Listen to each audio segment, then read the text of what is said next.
Hello dear students, आज हम नया चैप्टर स्टार्ट करने जा रहे हैं, introduction to three dimensional geometry.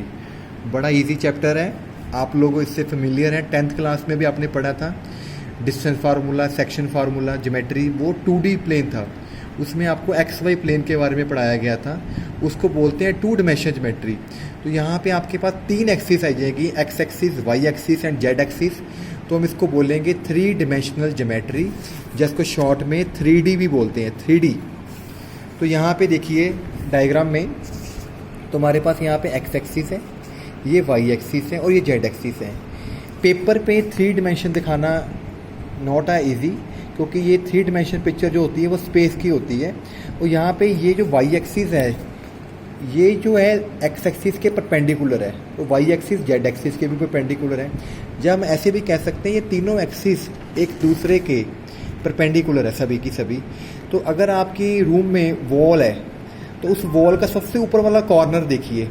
जब उसका कॉर्नर देखोगे तो वहाँ पे आपको 3 डिमेंशन ज्योमेट्री का डायग्राम मिलेगा, X axis, Y axis, Z axis. किसी भी रूम की वॉल का सबसे ऊपर वाला कॉर्नर, लेफ्ट राइट जो सा मर्जी देख लीजिए, वहाँ पे आपको 3 एक्सिस दिखेंगी, X, Y, Z, जो तीनों आपस में परपेंडिकुलर है। ठीक है जी। तो जैसे X axis, Y axis, Z axis पढ़ते हो, 2 डिमेंशन में होता था X एक्सिस, Y एक्सिस, तो यहाँ पे 3 एक्सिस रहेंगी।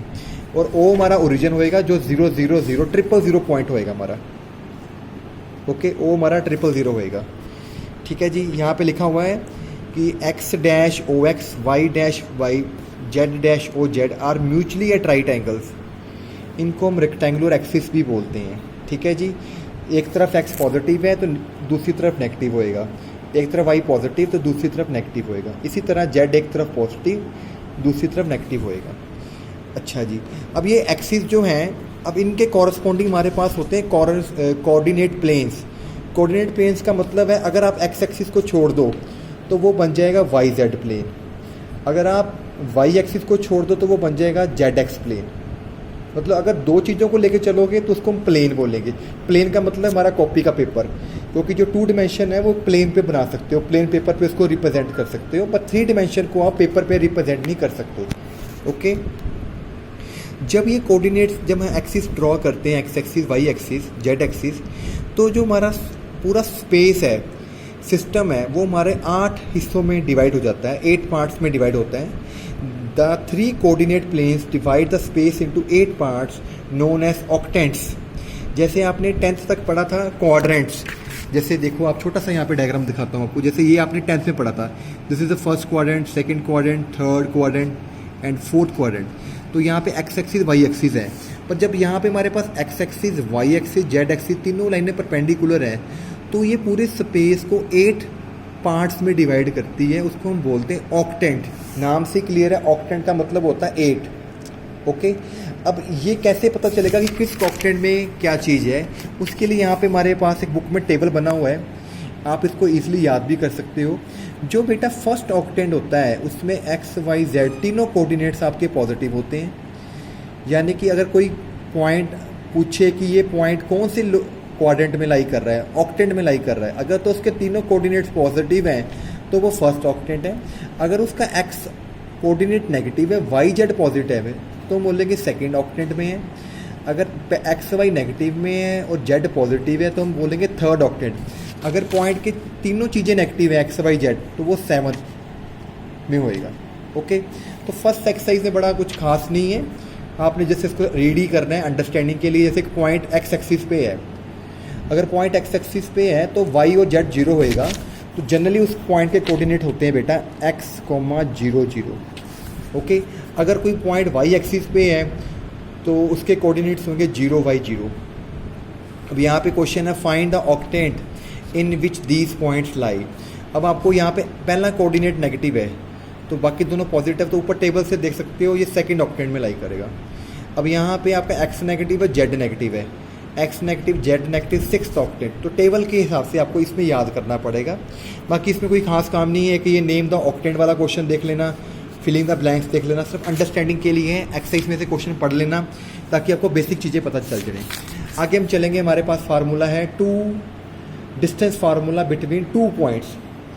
बड़ा इजी कंसेप्ट था, 10th में बच्चों को इजी लगता था, तो यहाँ पे लिखा भी होगा देखो x2 माइनस x1 का square plus y2 minus y1 का स्केयर अंडर रूट, वहाँ पे x1 y1 x2 y2 होता था।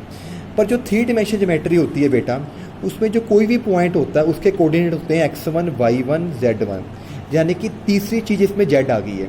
कोई भी जो पॉइंट होता है उसमें अब होएगा x y z।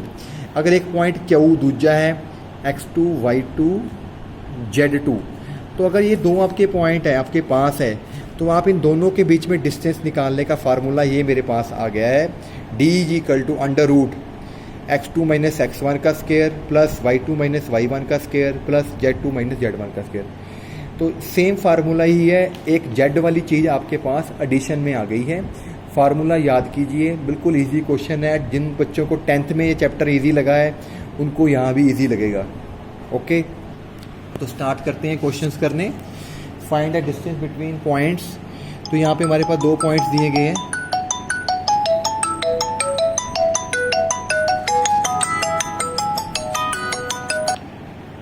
यहाँ पे हमारे पास 2 पॉइंट्स दिए गए हैं। तो ये हो गया आपका x1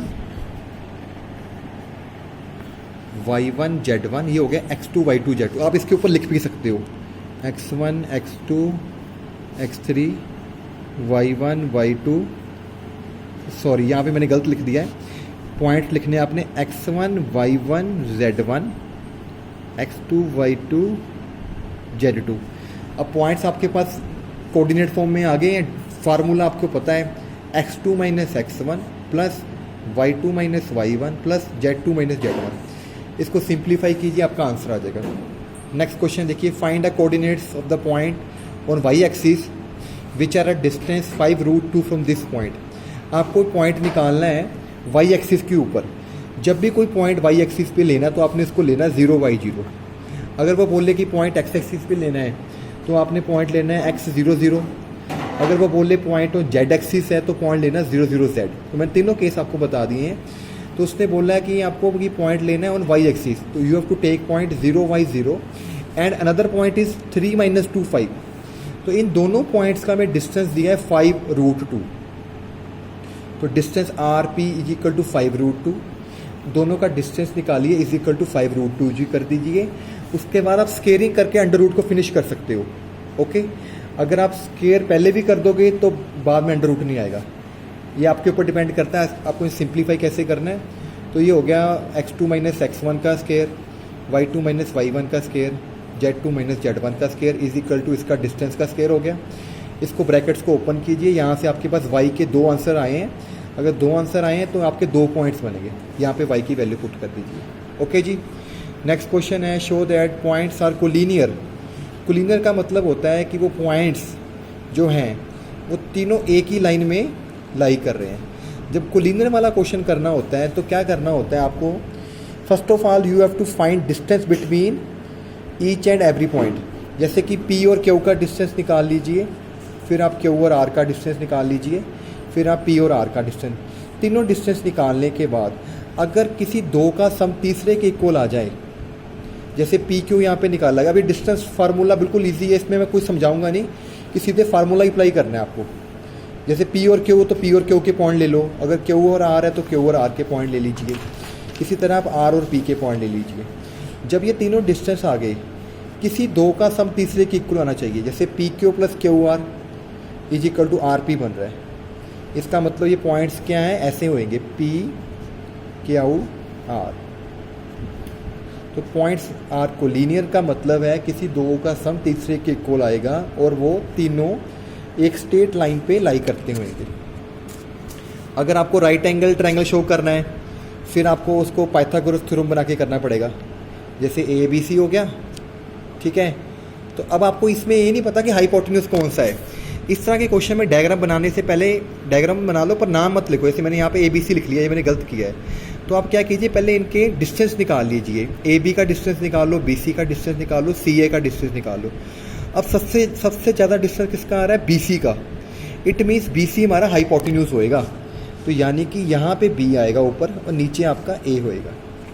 तो यहाँ पे BC लिख लीजिए, बाकी इन दोनों का डिस्टेंस लिख लीजिए। पाइथागोरस थ्योरम क्या होती है, h² = P² + B²। अगर ये बराबर आ गया तो ये आपका राइट एंड ट्रायंगल होएगा। अगर ये बराबर नहीं आता है तो it is not right angle triangle. आगे हमारे पास ये कुछ और क्वेश्चंस भी हैं। अगर आपको शो करना है रेक्टेंगल तो उसकी ऑपोजिट साइड्स इक्वल आनी चाहिए और डायगोनल्स इक्वल आनी चाहिए। अगर रोम्बस है तो all sides are equal and diagonals not equal होने चाहिए। अगर स्क्वायर है तो all sides are equal, diagonals are also. तो ये आपको बातें यहाँ रखनी है। अगर इस तरह का क्वेश्चन आ जाएगा, 4 पॉइंट दिए हैं ना, तो कहता है ये पैरेललोग्राम है। तो पैरेललोग्राम में पता है आपको ऑपोजिट साइड्स इक्वल होती हैं पर डायगोनल्स इक्वल नहीं होते। तो डायग्राम बना के आप कर सकते हो इस तरह के क्वेश्चन, ठीक है। इसमें डायग्राम जैसे मर्जी बना लो, इसमें प्रॉब्लम नहीं होती। राइट एंगल ट्रायंगल में आपको ध्यान रखना है। इसी तरह रोम्बस वाला क्वेश्चन भी है, ठीक है जी। तो ये बड़े इजी क्वेश्चन होते हैं। जैसे ये क्वेश्चन देखिए next, find the point on x axis which is equidistant from this 2 points. एक पॉइंट लेना है एक्स एक्सिस पे। तो मान लीजिए पॉइंट है x 0 0, वो a और b से इक्वल डिस्टेंस पे है। तो आप क्या करोगे, p का a से डिस्टेंस निकाल लो, p का b से डिस्टेंस निकाल लो और दोनों को बराबर कर दो। जब इस तरह के क्वेश्चन होते हैं उसमें पहले स्केयरिंग कर लेता है ताकि वो अंडर रूट ना आए आपका ऊपर, ठीक है जी। p आपको लिख दिया गया, यहाँ पे x1 0 0 लिख लिया, x 0 0 भी ले सकते हो। a पता है, b पता है, p और a का डिस्टेंस निकालो, ठीक है। दिस माइनस दिस का स्केयर, दिस जैसे अगर यहाँ पे इसने x1 माइनस x2 किया है, वो मैटर नहीं करता, चाहे x2 माइनस x1 कर लो चाहे x1 माइनस x2 का स्केयर कर लो, आपकी मर्जी है। तो डिस्टेंस पी ए का है, ये पी बी का है। यहाँ पे स्केयर खोलिए, a square minus 2ab b square, 2 का स्केयर 4, ये भी 4 हो गया। इसी तरह ये सॉल्व कर लीजिए, वहाँ से आपकी x1 की वैल्यू आ जाएगी। ओके जी, ठीक है जी। और क्वेश्चन देखते हैं।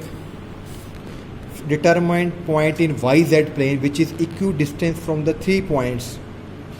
अब वाई जेड प्लेन में पॉइंट लेना है, तो इसका मतलब है वो पॉइंट में x 0 है और वाई जेड दोनों बोलेंगे।